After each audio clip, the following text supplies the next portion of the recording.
वह बस जाना चाहती है। जिन ने सहायक को इशारा किया। मैनेजर को दखल न देने के लिए कहा गया। इस बीच नारी अभी भी वहीं है, कह रही है कि वह बस जाना चाहती है और दावा कर रही है कि वह सिर्फ एक साधारण कर्मचारी। फिर वह उसका हाथ पकड़ लेता है, यह देखकर कि वह कांप रही है। अपनी ही ओर बंदूक तानकर वह उसे गोली चलाने के लिए कहता है। जाहिर है, इससे वह और भी घबरा जाती है और कांपने लगती है। वह बस उसे आराम करने के लिए कहता है और वह बंदूक पर उसकी उंगली से अपनी उंगली दबाता है। वह डर के मारे अपनी आंखें बंद कर लेती है कि कहीं गोली न चल जाए, लेकिन बंदूक से बस क्लिक की आवाज आती है और कुछ नहीं होता। वह उसके हाथ से बंदूक छीन लेता है और पूछता है कि वह किस तरह की फिल्म देख रही थी कि उसे यह बात पता ही नहीं चली। बंदूकों में एक सुरक्षा लॉक होता है जिसे काम करने के लिए निष्क्रिय करना पड़ता है। लेकिन वह स्वीकार करता है कि यह एक अच्छा प्रयास था। यह महसूस करते हुए वह कुछ खास नहीं कर सकती, इसलिए वह उनके आदेशों का पालन करने का फैसला करती है। एक कमरे में अकेली बैठकर वह उनका इंतजार करती है।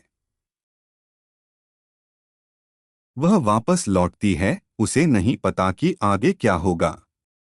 सैम उसके लिए कॉफी लेकर आता है, जिससे वह थोड़ी भावुक भी हो जाती है। फिर वह कहता है कि वह उसे जाने देगा, लेकिन पहले उसे एक कागज पर हस्ताक्षर करने होंगे जिसमें एक गोपनीयता समझौता दिखाया गया है। खुश होकर वह उसके हाथ से कागज ले लेती है और बिना सोचे समझे उस पर हस्ताक्षर कर देती है। वह जल्दी से कागज वापस कर देती है और वह टिप्पणी करता है। उसे नहीं लगा था कि वह इतनी आसानी से इस पर हस्ताक्षर कर देगी। लेकिन हमेशा की तरह वह फिर उससे धमकी देने के लिए कहता है। कम से कम अपनी भूमिका निभाने के लिए। कुर्सी पर खड़े होकर वह उसे तुरंत कागज पर हस्ताक्षर करने का आदेश देता है, जबकि वह चिल्लाती है कि उसने पहले ही हस्ताक्षर कर दिए थे। अपनी जान के डर से वह हाथ में कॉफी लिए कमरे से बाहर निकल गई। वह पूरी तरह से थक चुकी थी और जैसे ही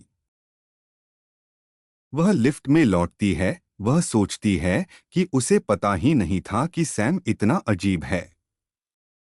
और वह कागज आखिर था क्या?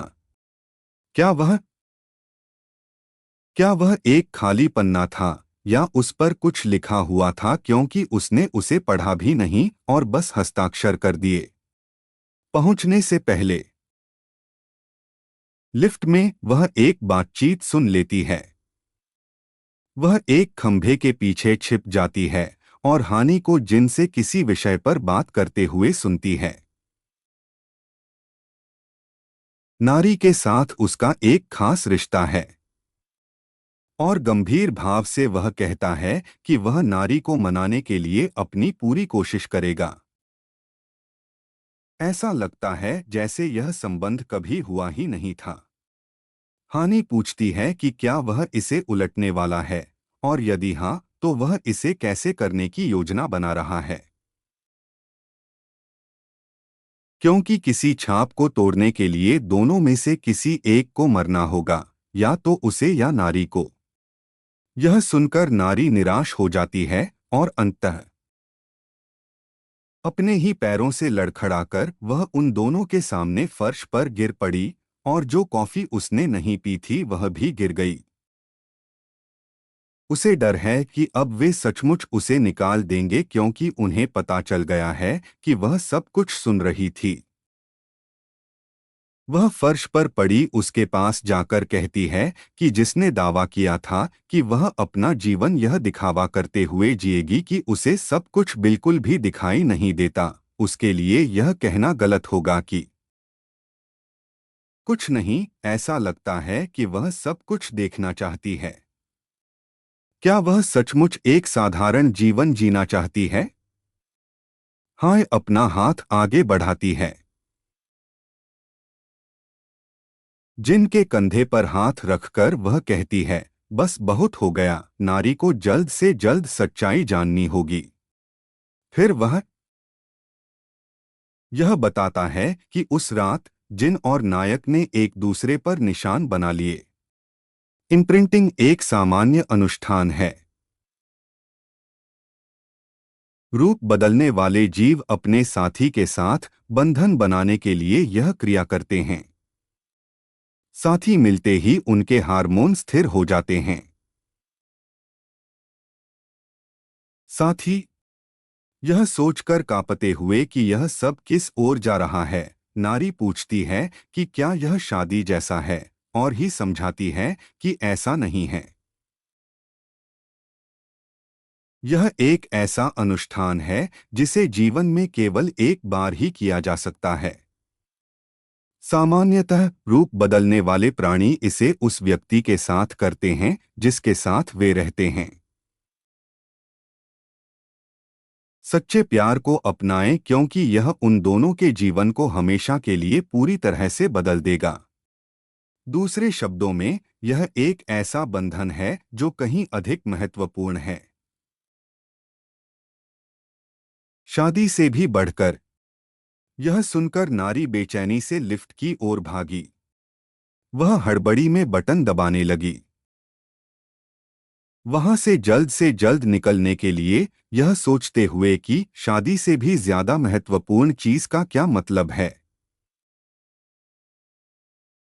लगता है लिफ्ट बुलाना इतना आसान काम नहीं है। वह थोड़ी देर वहीं खड़ी रहती है और कुछ नहीं होता। वह हताशा में चीखती है। सहायक प्रबंधक पूछता है कि क्या उसे इस तरह जाने देना ठीक है, और बॉस वे बताते हैं कि अगर उसने कुछ भी कहा तो वे उसे मार सकते हैं। हनी उनसे कहती है कि चिंता न करें, आखिरकार वह वापस आ जाएगी, क्योंकि अब उसके और जिन के बीच एक गहरा जुड़ाव हो गया है और उनके अलग रहने से प्रतिकूल प्रभाव पड़ते हैं। उसके सहकर्मी उसे देखकर बॉस के साथ मीटिंग से वापस आ चुकी महिला खुश है और जानना चाहती है कि उसने क्या किया और क्या कुछ हुआ भी था। लेकिन वह अपनी कुर्सी पर बैठी रहती है और अपनी स्क्रीन को देखते हुए मुस्कुराती रहती है, यह सोचकर कि क्या यह वास्तव में हो रहा है। वह चाहे जितना भी सोच ले, यह सब पागलपन ही लगता है। ऑफिस में तो बस एक और सामान्य दिन होना चाहिए था। और सौभाग्य से, जब से वह बैठी तब से लेकर जाने के समय तक उस पर काम का बोझ बढ़ता ही गया। इसलिए उसे समय नहीं मिला इस मामले पर ज्यादा सोचो। ऐसा लग रहा था मानो वे घटनाएं किसी सपने का हिस्सा हो, वास्तविकता से परे कुछ ऐसा जो सब खत्म हो गया। और वह अपनी दिनचर्या में वापस लौट आई।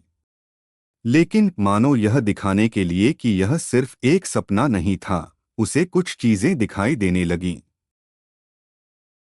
उदाहरण के लिए, एक सहकर्मी काम पर कुकी खा रही थी और उसे आश्चर्य हुआ कि क्या वह महिला भी रूप बदलने वाली थी, शायद। एक हैमस्टर। एक अन्य सहकर्मी काम पर एक लॉकर के अंदर सो रहा था और वह सोचती है कि क्या वह संभवतः एक हैमस्टर हो सकता है। भालू। शायद विभाग प्रमुख भी बाज हो सकता है। सीढ़ियों से ऊपर जाते हुए, अपना काम जारी रखते हुए, उसने सोचा कि कैसे यह बहुत अजीब था कि इन सबके बीच जानवर भी इंसानों की तरह व्यवहार कर रहे थे। और उसे याद है कि उसका बॉस एक था। वह कुत्ता था, लेकिन वह पिल्ले जैसा था और वास्तव में प्यारा था। वह अपने बॉस की आवाज से चौंक जाती है जो उसे पुकारता है। अचानक उसकी नजर उस पर पड़ती है और वह उसके मानवीय रूप में आए स्पष्ट अंतर को देखती है, जो बिल्कुल भी प्यारा नहीं है। चिढ़कर वह पूछता है कि क्यों। वह पूरे ऑफिस को यह नहीं बताती कि आकार बदलने वाले कौन हैं। नारी कहती है कि वह ऐसा करने से खुद को रोक नहीं सकती क्योंकि यह पहली बार है। उसे इस बारे में पहली बार पता चला है, इसलिए उसके लिए स्वाभाविक व्यवहार करना थोड़ा मुश्किल है। वह उससे पूछता है कि क्या उसने कभी ऐसा कुछ अनुभव किया है। दिन के दौरान अजीब लगता है, जैसे उसके शरीर में कुछ अलग या असामान्य हो गया हो।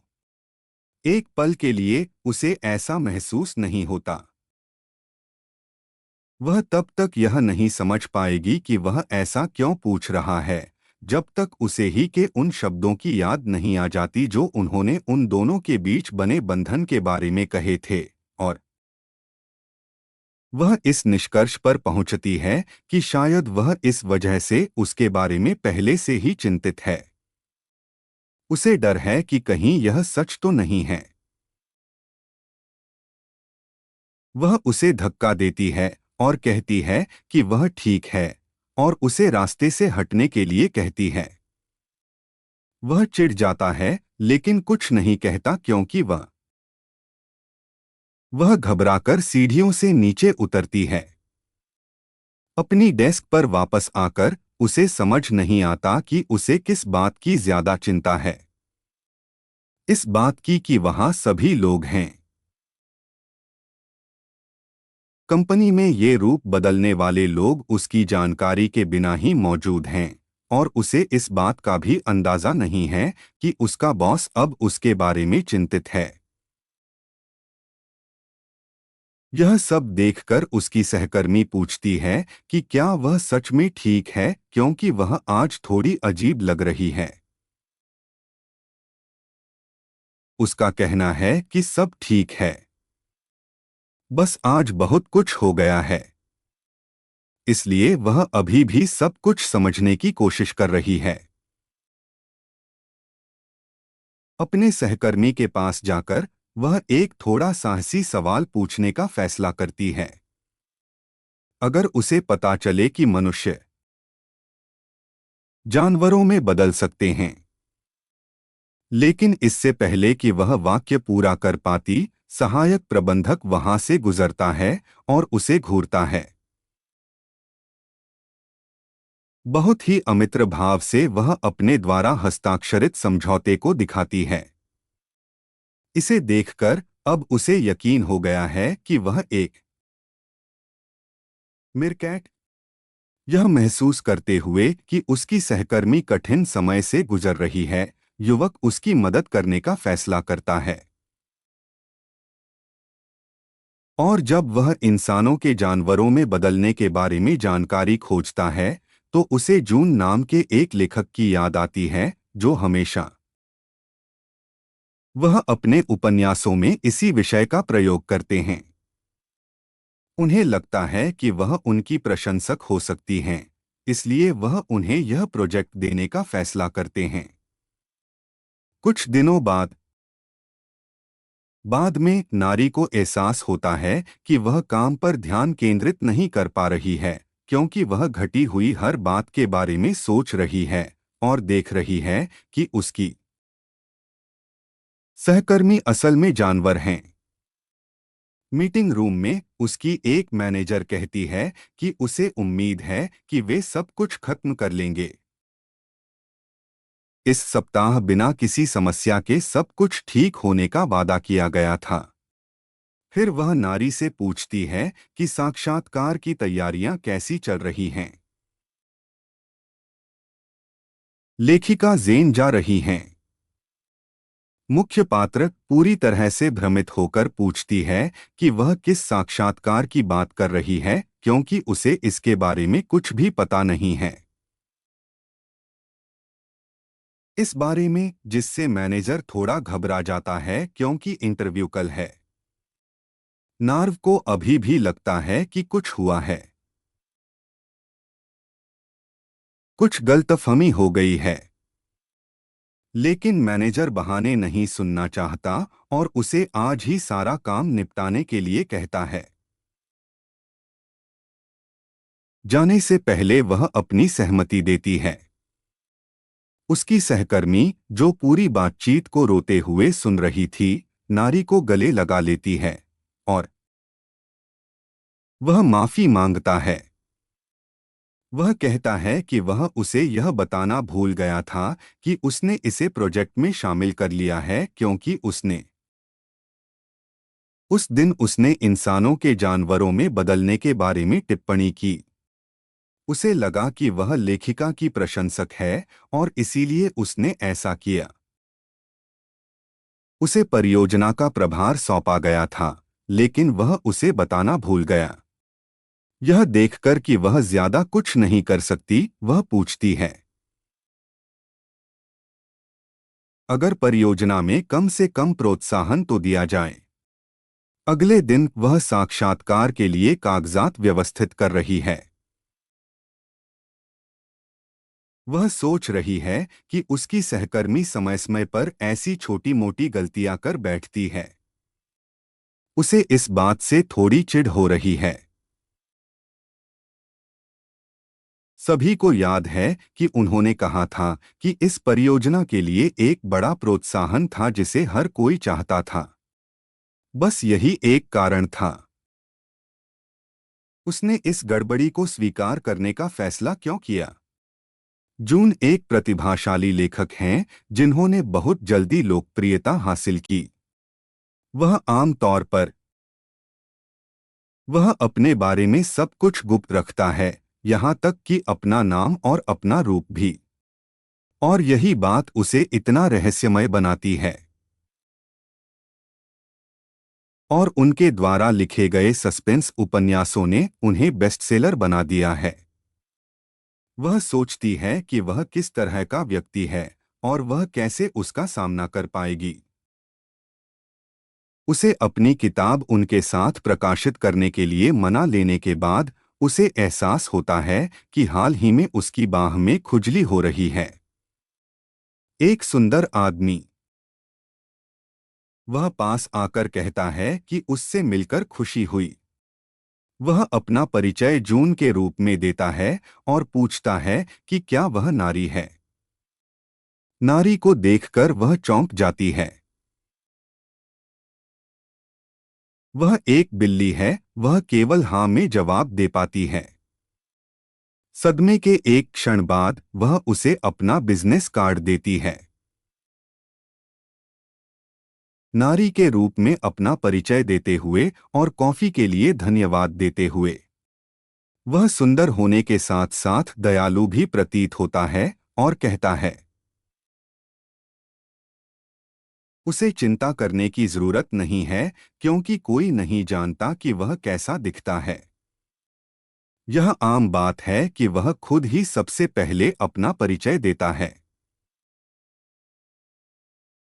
वह बताता है कि उसने उसके द्वारा भेजे गए प्रस्ताव को देखा। उसे यह बहुत दिलचस्प लगा और उसने पूछा कि क्या उसने इसे खुद लिखा है, जिसकी उसने पुष्टि की। वह आगे कहता है, वह उसके विश्लेषण से बहुत प्रभावित हुआ जिसमें उसने कहा था कि वह उसके लेखन के माध्यम से क्रोध की भावना महसूस कर सकती है। ऐसा लगता था मानो वह अपने सारे गुस्से के स्रोत को दबाने की कोशिश कर रहा हो। और पाठकों को वह राहत तब मिलती है जब कोई मामला सुलझ जाता है। हल हो जाना उस गुस्से को सफलतापूर्वक दबाने से मिलने वाली आज़ादी के समान है। बेशक जब वह बोल रहा था, वह केवल उसके हाथों और आवाज की सुंदरता पर ही ध्यान दे पा रही थी। वह कहता है कि ऐसा पहली बार हुआ है जब किसी ने उसे प्रस्ताव दिया है। एक ऐसा विश्लेषण जो अन्य विश्लेषणों से भिन्न है, जिसमें क्रोध, घृणा, इच्छा जैसे शब्दों का प्रयोग किया गया है। और स्वतंत्रता। नारी को यकीन नहीं है कि यह सकारात्मक टिप्पणी थी या नहीं, लेकिन वह बताती है कि उसने बस वही लिखा जो उसके मन में था। जब उसने उसकी कहानियां पढ़ी तो उसे लगा कि यह कोई आलोचना नहीं थी, बस उसे भी वही भावनाएं महसूस हुईं। लेखन से उमड़ती हुई भावनाएं। वह आगे कहती है कि शायद ये भावनाएं उसकी अपनी हों। जब वह कोई प्रतिक्रिया नहीं देता तो वह माफी मांगते हुए कहती है कि शायद उससे थोड़ी गलती हो गई। वह आगे कहती है कि हो सकता है कि यह सिर्फ उसकी बात न हो बल्कि दूसरों की भी हो। पाठकों को विरोधाभास भी महसूस हो सकता है। इससे पहले कि वह अपनी बात पूरी कर पाए, वह कहता है कि वह यह करेगा। वह अपने अगले उपन्यास पर उसके साथ काम करेगा। इससे पहले कि वह कुछ कह पाता, वह माफी मांगती है और कहती है कि वह उसे फोन करेगी। बाद में उसे अपने शरीर में कुछ अजीब सा महसूस होने लगा। सैम कमरे में दाखिल हुआ और उसने कुछ अजीब सा महसूस किया। गलत है और पूछता है कि क्या यह तथाकथित प्रतिकूल दोष है, और बताता है कि सहायक प्रबंधक पहले ही जा चुका है।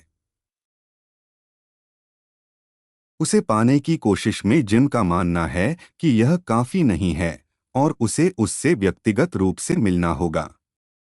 सैम को संदेह होता है कि क्या वह वास्तव में ऐसा कर रहा है। वे इसी तरह ऑफिस से निकलने वाले थे, और जैसे ही वे ऑफिस से बाहर निकले, हर कोई उनकी खूबसूरती देखकर दंग रह गया। सैम के हाथ में जो पिल्ला है वह उसका है। अपने बॉस की बेबस स्थिति का फायदा उठाते हुए वह मजाक करता है और पूछता है कि क्या लोग उसे चाहते हैं। पिल्ले को सहलाने के लिए। अपनी बाह पर उग रहे बालों को लेकर असमंजस में पड़कर नारी उन्हें अपने हाथों से छिपाने की कोशिश करती है। वह कुछ देर उठकर देखती है और सोचती है कि क्या ये कुत्ते के बाल हैं। जून, जिसे कुछ भी समझ नहीं आ रहा है कि क्या हो रहा है, वह पूछती है कि क्या वह ठीक है। नारी जवाब देती है कि वह ठीक है, बस थोड़ी अस्वस्थ महसूस कर रही है, लेकिन कुछ ज्यादा गंभीर नहीं है। जब तक दूसरी बार हवा का झोंका नहीं आता और कुत्ते के बाल दिखाई देने लगते हैं, तब तक सब कुछ सामान्य रहता है। वह देखता है कि वह घबरा गई है, खड़ी हो जाती है और पूछती है कि क्या मैं उसे अस्पताल ले जाना चाहता हूँ। वह मना कर देती है, कहती है कि वह ठीक है। वह बस किसी ऐसी समस्या से गुजर रही है जिसे वह पूरी तरह से व्यक्त नहीं कर सकती। फिलहाल समझाओ। आखिरकार उसे एहसास होता है कि कुत्ते के बाल का शायद उसके बॉस से कुछ संबंध है। इससे पहले वह कोई भी कदम उठा सकती है, जॉन खड़ा होता है और अपना कोट उस पर डाल देता है, जो आश्चर्यजनक है क्योंकि उसने इस बात पर ध्यान नहीं दिया था। उसकी छाती से कुत्ते के बाल निकल रहे थे, लेकिन ठीक है। जॉन ने कहा कि उसे ठंड लग रही है और शायद उसके लिए कुछ बेहतर होगा। उन्होंने उनसे आज का साक्षात्कार समाप्त करने और उन्हें जल्द से जल्द डॉक्टर से मिलने के लिए कहा, यह बताते हुए कि उसे उसके कोट की भी चिंता करने की जरूरत नहीं है, क्योंकि अगली बार मिलने पर वह उसे लौटा सकती है। वह विदाई लेती है। बार बार माफी मांगते हुए वह भाग जाता है, जबकि वह उसे ऐसे देखता रहता है जैसे उसे सब कुछ पता हो। सैम। वह जून को अपनी बाहों में लेकर दौड़ रहा है, जबकि कुत्ता गुस्से में है क्योंकि सैम ने लोगों से उसे सहलाने के लिए कहकर उसका मजाक उड़ाया था। सहायक प्रबंधक ने सैम से संपर्क करके बताया कि वह उस पर नजर रख रहा था, लेकिन जब वह भाग गई तो वह उसे देख नहीं पाया। उसी क्षण वह दफ्तर का दरवाजा खोलती है। अरे बाप रे, कितनी गंदगी है। उसका सहकर्मी पूछता है कि बैठक कैसी रही, लेकिन वह कुछ नहीं कहती, जवाब भी नहीं देती। वह बस पूछती है कि बॉस कहाँ है। कोट से पूरी तरह ढकी हुई वह पूरे ऑफिस में उसे ढूंढती है, एक पागल इंसान की तरह। इस बीच वह उसके पीछे पीछे बेताब होकर यह जानने की कोशिश कर रहा है कि वह कहाँ पहुंची। आखिरकार वे मिलते हैं, ऑफिस के गलियारे में। और मानो जादू से वह अपने मानव रूप में लौट आता है, बेशक नग्न अवस्था में। तहखाने में हानि आनंद ले रहा है। वह शांति से अपनी कॉफी पीते हुए संगीत सुन रही थी। तभी दो लोग चिल्लाते हुए आए और पूछने लगे कि क्या हो रहा है और वे क्यों आए हैं। इन चीजों को महसूस करते हुए फिर वह बताती है कि आकार बदलने वाले प्राणी के लिए छाप छोड़ना एक बहुत ही महत्वपूर्ण कार्य है। बिल्कुल, क्योंकि यह उनके हार्मोनों को स्थिर करने और रूपांतरण को रोकने में मदद करता है। जब भी किसी आकार परिवर्तनशील को बहुत अधिक उत्तेजना महसूस होती है, तीव्र भावनाओं के कारण वे अनजाने में ही पशु रूप में परिवर्तित हो जाते हैं। और इसी वजह से यह बहुत ही अजीब होगा। समाज में इसे छिपाना मुश्किल है। यही कारण है कि इम्प्रिंटिंग इतनी महत्वपूर्ण है, क्योंकि यह उन्हें इसे नियंत्रित करने में मदद करती है। परिवर्तन और स्थिरता। इसके अलावा पूर्ण छाप प्राप्त करने के लिए एक शर्त पूरी होनी चाहिए। और यह शर्त यह है कि दोनों एक दूसरे से प्यार करते हों। इस जानकारी से सदमे में आकर वे स्पष्ट रूप से असफल हो गए। उनकी स्थिति ऐसी है कि उन्होंने एक अपूर्ण बंधन बना लिया है। हनी कहती है कि शायद यह कोई बुरी बात नहीं है, क्योंकि वास्तव में एक परिपूर्ण बंधन को तोड़ना असंभव है। एनएआरआई हताश हो जाती है। वह कैसी है? क्या वह अपने शरीर पर उगने वाले कुत्ते के बालों के साथ जीवित रह पाएगी? इस बीच युवती सोचती है कि अगर वह इस स्थिति से बाहर नहीं निकल पाई तो अगर वह इस बंधन में फंस जाए तो शायद वह इसके प्रतिकूल प्रभावों को कम करने के लिए कुछ करने की कोशिश करे। उसे एहसास है कि शायद ये प्रभाव उत्पन्न होते हैं। स्थान, शायद दूरी या फिर दौड़ते रहने के कारण हृदय गति बढ़ने की वजह से। अचानक वह मुड़ जाती है। वह चारों ओर घूमती है और कहती है कि उसके पास एक परिकल्पना है। शायद दोनों शरीरों में एक दूसरे से अलग रहने की क्षमता विकसित हो गई है। इस जानकारी से दोनों घबराए हुए और अनिश्चित हैं कि वे इसका समाधान कैसे निकालेंगे। हाय को लगता है कि शायद यह कुछ परीक्षण करना महत्वपूर्ण है। पहला चरण दोनों को लगभग 5 मीटर की दूरी पर अलग करना और तुरंत कुछ प्रतिक्रिया करना है। दुष्प्रभाव दिखने लगे। इस निष्कर्ष पर पहुंचा गया कि दोनों को एक निश्चित दूरी बनाए रखना आवश्यक है। मानव रूप बनाते हुए सैम टिप्पणी करता है, तुम्हारे शरीरों को एक दूसरे की जरूरत है। और नारी उस पर गुस्सा हो जाती है और उसे ऐसा करना बंद करने के लिए कहती है। यह पहले से भी ज्यादा अजीब लग रहा है। हनी का कहना है कि जब तक वे दुष्प्रभावों को खत्म करने का तरीका नहीं ढूंढ लेते, तब तक यह और भी अजीब होगा।